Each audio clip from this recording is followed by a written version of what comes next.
بسم الله الرحمن الرحيم ওয়ালাইকুম আসসালাম রহমতুল্লাহ বরকাতু। আপনি যে বলেছেন সুন্নত সালাত গড়ে আসবেন পড়বেন, এরকম মনে করেছিলেন কিন্তু শুয়ে পড়েছেন, পরে জেগেছেন 1টা-1:30 এরকমই হয়তো, কারণ এটা স্পষ্ট হয়নি।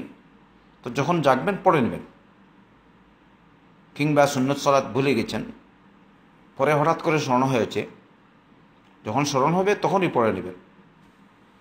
কারণ আল্লাহ রাসূল সাল্লাল্লাহু আলাইহি ওয়াসাল্লাম বলেছেন, কেউ যদি কোনো সালাত, যে কোনো সালাত, মান নামা আন সালাতিন, কোনো সালাত ফরজ হোক সুন্নত হোক, যেটা নিয়মিত পড়ে এটা শামিল, আর এই সময় ঘুমিয়ে যায় কিংবা স্মরণ হয়, তাহলে সে যখন জাগবে তখন পড়বে, কিংবা যখন তার স্মরণ হয় তখন পড়বে। আল্লাহু আ'লাম।